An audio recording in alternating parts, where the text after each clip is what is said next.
very good evening. Welcome to State of Business on our television. I'm Ashingsani Veerasinghe. Let's have a look at the headlines first. US commits another $4.5 million financial assistance to help Sri Lanka fight COVID-19. Central Bank of Sri Lanka further reduces policy rates. News in detail. Health Ministry states that a record of 1,491 PCR tests have been conducted during the day yesterday. In the meantime, Triforces advised the general public to commemorate the Vesak season by staying indoors and abiding to the quarantine regulations. Accordingly, 3 new COVID-19 infected patients have been identified for the day as of 6 p.m. today, and these new found patients are Navy officers. Hence, the total number of COVID-19 cases in Sri Lanka by 6 p.m. today is 774. In the meantime, 223 COVID-infected patients have been discharged after a full recovery. Moreover, Director General of Health Services Dr. Anil Jasinghe added that 2 persons from Rajagiriya and Kolonnava and the nurse at the National Hospital who were suspected to be contacted the virus have been tested negative for the virus. In the meantime, special committee appointed by the Health Ministry to look into the prevention measures of the COVID-19 met at the Health Ministry premises today, chaired by Minister Pavitra Wanyarachi. The possible and mandatory measures that should be taken to control the spread of virus were discussed at the today's meeting. They also discussed how to educate the public on their behavior in the society once the curfew is lifted and the country is being taken to normalcy. Meanwhile, DIG Ajit Rohana, addressing the media, said that quarantine curfew, which was imposed at 8 p.m. today at the island-wide, will be removed only on the next Monday early morning. Further, he also added that police will soon issue a set of guidelines on how to behave once the curfew is lifted on Monday morning. Elaborating on the issue, he said that maintaining the social distance, keeping the hands clean and being conscious on health issues should be the main guidelines to be considered by all the citizens as a responsibility. He also asserted that these guidelines will be introduced as the laws as well as the regulations, and the persons who do not obey those guidelines will be arrested and punished according to the quarantine regulations. DIG Ajit Rohana also requested the general public to limit the Vesak decorations into your own residences, and persons who will engage in any decorations as groups will be arrested. DIG Rohana said that 47,500 individuals along with 12,500 vehicles were arrested during the quarantine curfew period. Meanwhile, the Navy today denied several news reports posted on several social media and news websites that the Navy had temporarily withdrawn from COVID-19 operations. In a statement issued to media, Navy spokesman Lieutenant Commander Isuru Surya Bandara assured that Sri Lanka Navy has not withdrawn from any operations and they engage in the national mechanism on the prevention of COVID-19. He also added that Sri Lanka Navy will keep its all engagements in this national task with their maximum efforts. Meanwhile, another batch of Sri Lankans who were stranded in London arrived at the Bandaranaike International Airport today. All the students and their luggage were disinfected at the airport and then were taken to quarantine centres by the Sri Lanka Army. Meanwhile, another Sri Lankan flight left the Bandaranaike International Airport today for Singapore to bring 190 Sri Lankan students stranded there. Meanwhile, Army Commander Lieutenant General Shavendra Silva added that 127 individuals who completed the quarantine process from the Kandakadu and Poonani quarantine centres were sent home today. He further added that 5,181 persons have left the quarantine centres while 4,819 are still being quarantined at 39 quarantine centres conducted by the Triforces. The Monetary Board of the Central Bank at a special meeting held today reviewed the current monetary policy stance and decided to reduce the standing deposit facility rate and the standing lending facility rate of the central bank by 50 basis points to 5.5% and 6.5% respectively. Central Bank making this announcement said that the regulation will be in effect from the close of business today. The Monetary Board arrived at this decision considering the necessity to further support the economy to weather the adverse economic impact caused by the COVID-19 pandemic given subdued inflationary pressures. With this decision, policy interest rates of the central bank have been reduced by 150 basis points thus far in 2020, in addition to the other measures taken to ease monetary conditions in the market. The Monetary Board noted with disappointment that market lending rates have not declined in line with the series of measures taken to ease monetary policy and monetary conditions thus far during the year. Therefore, financial institutions are urged to reduce lending rates without further delay, failing which the central bank will be compelled to take appropriate regulatory action to bring down market lending rates. The United States has announced another commitment of more than 4.5 million US dollars to aid Sri Lanka in its fight against COVID-19, and this brings the total US contribution to 5.8 million US dollars.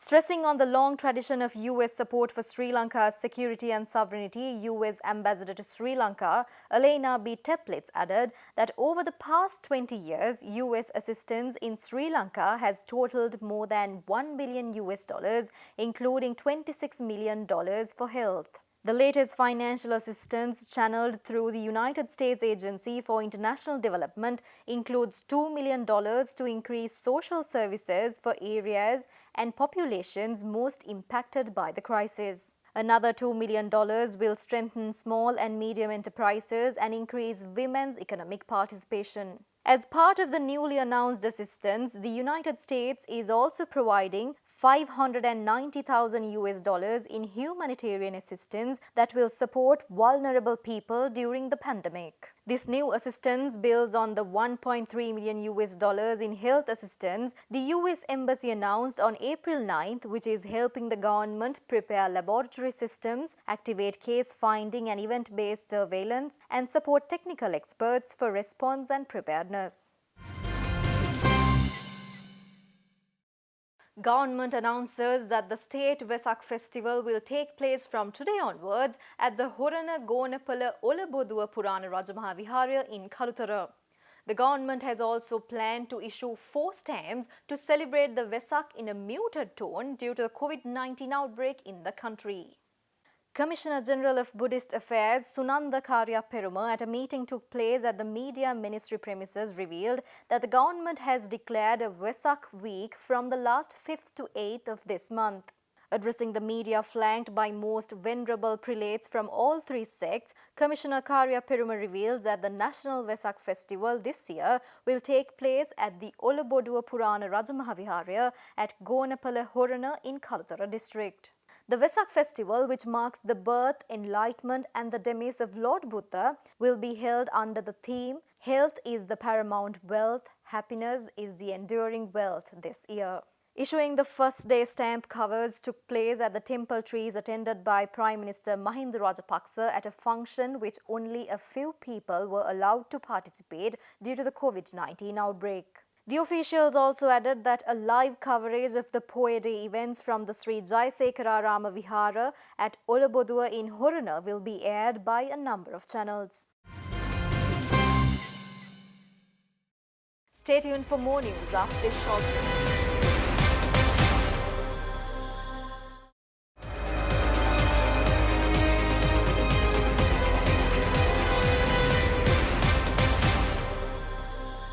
Welcome back after the break. President Gotabaya Rajapaksa reviewed in depth the mechanism in place to resume day-to-day life and work in the high-risk zones for COVID-19 such as Colombo, Kalutara, Gampaha and Putlam from next Monday onward at a meeting held at the Presidential Secretariat yesterday evening. Accordingly, at yesterday's meeting, President Gotabaya Rajapaksa said that both public and private sector entities should recommence their work while strictly adhering to the corona prevention guidelines prescribed by the government and the Ministry of Health. President emphasized the necessity of strict adherence to health guidelines in providing public transportation facilities as well. Since some organizations have recently developed a wide range of facilities to work from home, President instructed the ministry secretaries to further enhance these facilities by collecting information and responding to queries via email and SMS. The President also stressed that these modalities must be given legal acceptance. It was also decided to explore the possibility of reopening selected schools in rural areas under the recommendations of zonal directors of education. It was noted that development works in areas of electricity, water, irrigation, agriculture, renovation of tanks and building constructions can resume in the districts where the resumption of civilian life will commence from May 11th. President also advised the officials to be vigilant about the health issues that can arise in relation to rat fever and dengue in the future. Education, Sports and Youth Affairs Minister Dallas Alhapperuma announces that the construction work of a new state-of-the-art sports university will be started this year in order to advance the sports sector of the country on par with the international standards. Accordingly, the national policy framework of President Gotabaya Rajapaksa, named Vistas of Prosperity and Splendor, has mentioned measures to build up a sports economy in the country. Sports Minister Dallas Alhapperuma mentioned that this concept of building a sports university in Sri Lanka has originated from the plan to create a sports economy in the country. Hence, the sports university will be established in the surrounding 126-acre land of the Diyagama Mahinda Rajapaksa ground in Homagama. Attending an inspection tour at the premises along with the Higher Education Minister Dr. Bandula Gunawardena, Sports Minister Alhapperuma yesterday noted that the construction work of the university will finish in next year. Furthermore, Minister added that a committee including subject experts will be established to oversee the process of the construction of the university buildings. Bringing you the global situation pertaining to COVID-19, it is reported that more than 3.7 million cases of the novel coronavirus are identified, including more than 258,000 deaths. In the meantime, final year high school students in the Chinese city of Wuhan, which is the epicenter of the coronavirus outbreak, returned to school today. The total COVID-19 cases in China is now more than 82,000, along with more than 4,600 deaths reported. The Chinese city of Wuhan, which is the epicenter of the coronavirus, was in silence for months as it went into lockdown. However, nearly 57,000 senior students who are prepping for upcoming exams came back to schools in Wuhan today. The Education Bureau in China said younger students will gradually go back to school in several phases, but a time frame for their return is not yet announced. At this juncture, Shanghai Disney Resort announced that its Shanghai theme park will officially reopen to the public on May 11th with limited number of tickets. It was the first park to be closed as the coronavirus began spreading from China to the rest of the world. On the other hand, paying attention to the situation in the US, more than 1.2 million COVID-19 cases are identified from the US.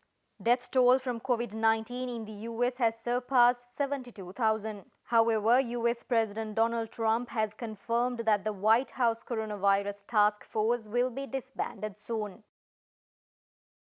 President Donald Trump toured at a Honeywell factory in Phoenix yesterday that was retooled to make N95 face masks during the new coronavirus crisis. Trump used his first major trip in months to signify his determination to see the country move towards normalcy. In the meantime, the UK now has the highest number of coronavirus deaths in Europe, overtaking Italy, and the second highest in the world after the US has reached more than 29,000 deaths.